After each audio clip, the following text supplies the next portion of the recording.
Toby, We made it. finally. Yeah. I was saying, I dropped an email earlier on. I think the last time I spoke to you was probably about 30 years ago Wow. in Bradford.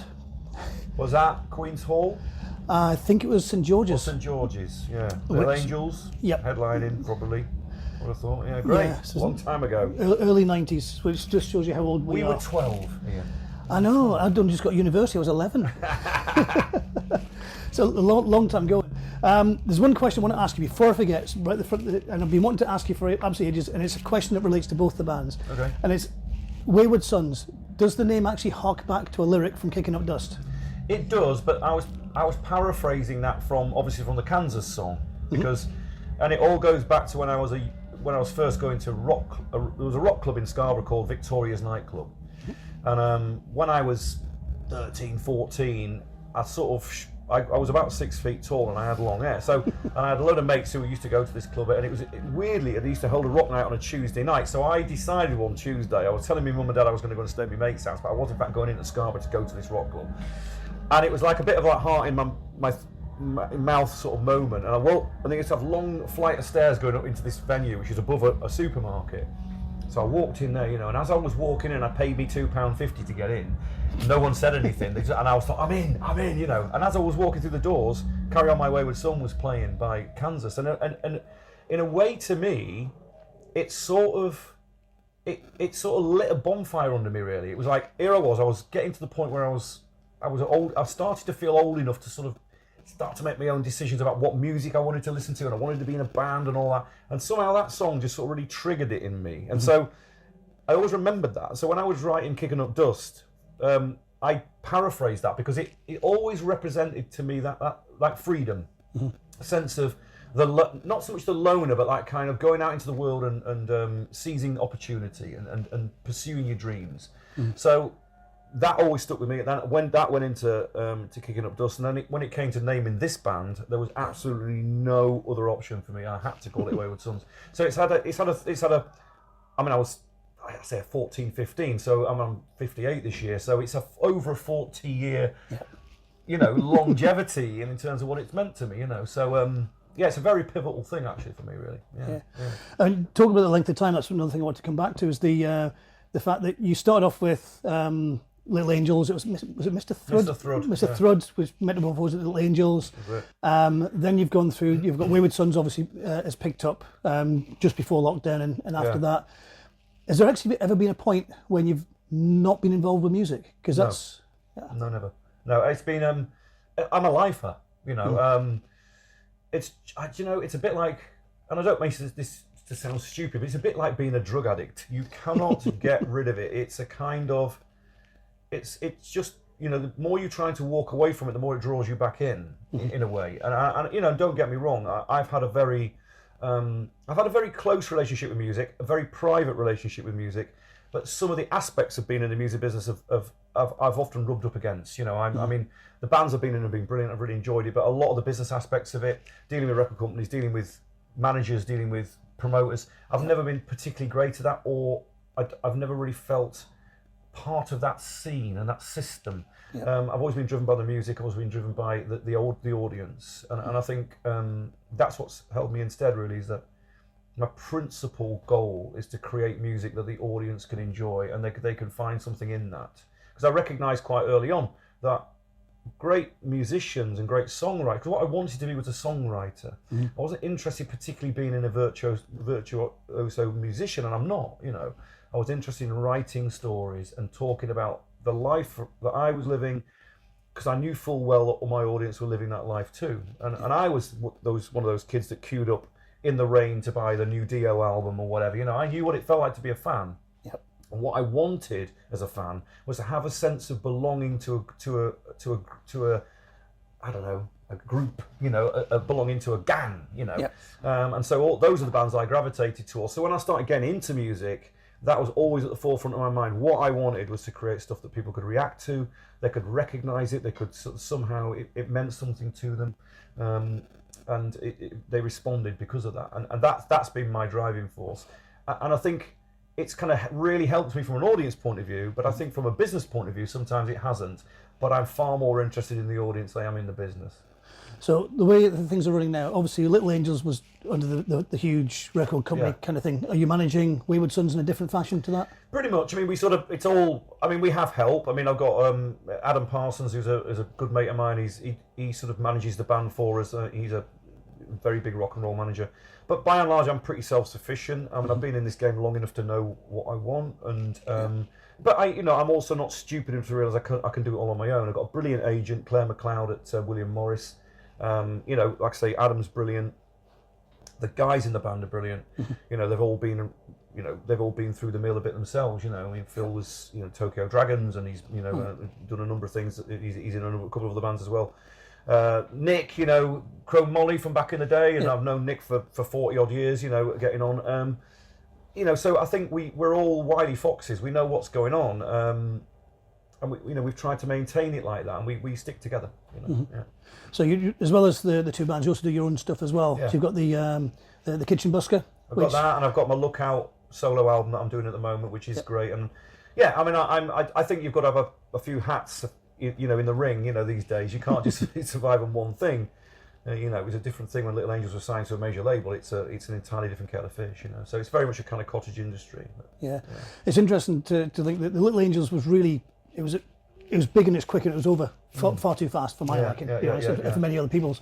And it exploded and it finished in a blaze of glory with the gig at the Royal Albert Hall. It certainly did. And then the comeback tour in early 20s as 2012. well. 2012. So you're at the ABC, which is no longer with us. But you keep the music alive, re-recording some versions. Are you finding going back and re-recording them? Are there bits where you're thinking, I could have done this different, or I wish I could have done this different, or I need to do this different? Are you reinventing this stuff for any particular reason, or is it just... It's a really interesting question. I have I know those songs so intimately, and whenever I sing those songs, if I do it acoustically or I go and play it, we do Young Gods in the set at the moment, with Wayward Sons. It's like every time I play those songs, it feels like it's the first time I'm ever playing them. I know it's bizarre, but that's because they're so innately in me. They're so part of my sort of musical DNA that. It's like they rebirth themselves every time. I never get bored of them. Yeah. But this recent acoustic stuff I've been doing, that was just kind of.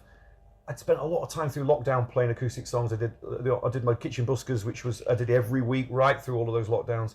And what that did which was great, was it forced me to re-examine almost like a 35-year career of being a songwriter.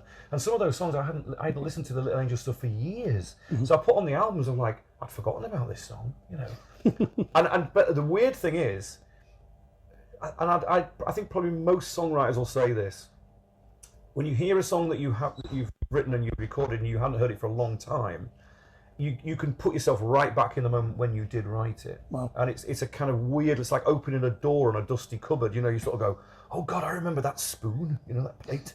It's a kind of weird, you have a weird experience with it, but that's the joy of it. Especially when it's kind of autobiographical, because a lot of my stuff is. It's experiences that I've gone through, and I put them into poetic form. Not always completely the truth, but it's a springboard, So the relationship with the music is that's the bit I'm most interested in. It's in a way, when I peg it and I'm no longer here, what I'm interested in is leaving the work behind intact, and it has a real relevance, and it has relevance to people that cared about it, and the body of work, when examined, can be thought of as authentic. Some people might not like my music, but I'm not really bothered about that, because it's not better or worse, it's just different, if you know what I mean. That's the way I feel about it. Yeah, funny enough, the way you're saying that is effectively you write music for yourself, don't you? Yeah, you do. Well, every artist has to. Yeah. Every filmmaker has to make a film for themselves. Every author has to write for themselves. It's an incredibly selfish thing. But what you do with that is, when it is that selfish and it's that personal, what you're really doing is you're attaching yourself to the whole of humanity. Because I'm not different to anybody else. I'm just able to illustrate it in this form. So what you're doing is you're hoping that somebody somewhere in that dark room in the back of the Cathouse is getting something out of that, and is remembering something. They're coming here tonight because somehow this music has inspired them to be here, and that to me is a huge privilege, actually. So my job as a songwriter is to make sure that work isn't frivolous. It has relatable reasons to be alive as a piece of work. Yep. You know, and the art is intact and it's authentic, and that's all I really care about. I'm not interested in fame. I don't even know what a rock star is. I would never call myself that.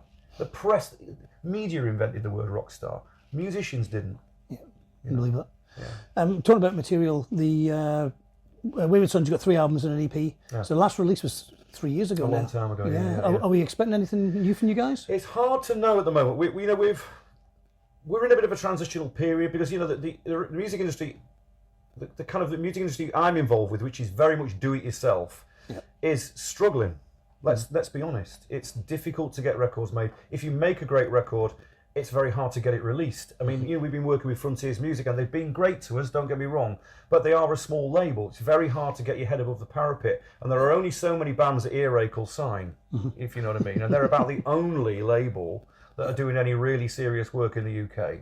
Right. Do you know what I mean? I mean, there are labels in Europe. There is Ear Music. There's various other labels, but they're struggling too. It's a hard slog at the moment. So my intention is, because here's the thing, to write and make a record is a year of my life. Intense. I mean, intense. I write a lot. Every record that we've made with Wayward Sons, I've got 50 or 60 songs, and we're having to sift through all of that material to get to a point where we know which 10 or 12 we want to use. But those 50 songs take a long time to come up with, and you have to have 50 to be able to find the diamonds, Yep.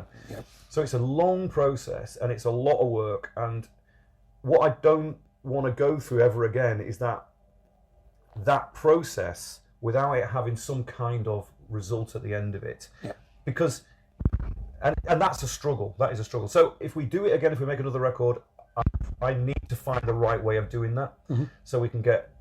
There's a bigger launch pad for it. There's a bigger, wider word out there. I mean, the weird thing for me is, I've been in a band that had a #1 album. Back when you had to sell 60,000 records to get a #1 record in a weekend, which is what we did. Yeah. We sold a lot of records, and so my experience of that has informed me for the rest of my musical career, and it's based on a kind of real. It's based on making sure that the music is absolutely solid, and the team around you, everyone's on the same page, and it's forcing the whole thing forward. Yeah. But of course, with a major label, that's easy. Yeah. Because they've got all the money and blah blah blah. That's great. But of course, major labels aren't signing rock bands with guitars anymore. So, do you know what I mean? It's a tough game out there at the moment. Yeah. So are you finding again, like a lot of bands these days, producing your own albums in terms of physical media? Yeah. One of the benefits you guys got is when you're trying to sell an album on vinyl, which is in the old days, vinyl is this big thing that young people seem to like now. Yeah. Yeah. So cassettes they've vanished, but with vinyl, the benefit you've always had was the artwork. Yeah. You've got this big 12-inch or a big gatefold. All your albums have come on big gatefold with wonderful artwork. Yeah. Could you name the artist for me? He's called. Oh God, what is his name? You've asked me now. I can't remember. I'll tell you in a minute. I'll remember it in a moment. Yeah, brilliant. I mean, we've worked very hard on that stuff because my personal love of album art was that, just like you're talking about, that you poured over it, you looked at the detail, everything had a reason to be there. It was all part of the connection, So yeah, Stuart Dilley. That's sorry, Stuart, if you're watching this. I think it's a bit of an old age thing, but yeah. So I think album art's very important to me, and it was the sleeves that we made we created with Stuart for Wayward were based on my love of comics, really. I mean, I grew up collecting DC and Marvel comics, but also a lot of the American sort of the pulp comics, the sort of Amazing Tales and things like that. Yep. And I just wanted to do something like that because I've always loved the Iron Maiden sleeves, for instance. It's a very much a kind of, and of course the Deadwood character, we wanted to create something similar, and it did work really well. It's worked great for us, So yes, I think that stuff's important. Yeah, and of course, shifting physical media now for bands that's where some of the money is. Again, just to tell you folks, if you're turning up for the gig or any of the gigs on tour, buy their T-shirts and stuff, because we speak to so many bands nowadays. That's where the money is. Spotify, 2 million listens, £2.50 in the bank. Exactly. I mean, if you could sell 2.5 million singles, you'd be rolling in it. Oh, absolutely. Exactly. But yeah, so in terms of like buying the physical merch, you've got the benefit of like you get to see the artwork rather than this little postage stamp size thing on your phone, That's it. and you are supporting the bands as well. So not too sure what's coming up next in terms of songwriting. You've got your new solo album out there. Yeah, I'm doing the solo record, which is important to me. I kind of gathered a load of songs, and that's the process of being a songwriter. You never stop really writing. You're always coming up with a riff or an idea. So I sort of like thought, well, I just need to do something for myself, really, just to kind of almost like empty the cupboard, really. So I'm doing 3 mini albums. It's under the banner of this called Lookout, and it's 3 mini records, and it's 20 songs. So. Yeah. Yeah, and I'm on the we released the first one, and I'm in the middle of middle of finishing the second one. Third, and that's probably going to come sometime June, and I think the third one will come probably Christmas time, something like that. Yeah. Yeah. And all the details for that are on your website Yeah, and all that, social media, Yeah. which you're very active on, I have to say. I know. Yeah. I mean, it's a kind of it's a bit of a cross to bear, isn't it? Really, like social media. I sort of have a love. I mean, like we all do, probably have a bit of a love-hate relationship with it. But Hate it, yeah. But the reality is the audience is there, and and I just think as long as you engage people correctly. I mean, I don't like keyboard warriors. I try not to be one myself. But inevitably, because I'm quite political as well, I have a view of the world. And I want to talk about it. You inevitably get caught up in the net of it all, and it's hard to sort of extricate yourself from it sometimes. But I don't care about that. I think at the end of the day, it's discourse, it's conversation. You've got to, and that's what music's about. It's about communication ultimately at the end of the day. Yeah. Well, tonight's communication is going to be from Wayward Sons. Headlining tonight, just back at 9 o'clock, I think, till quarter past 10.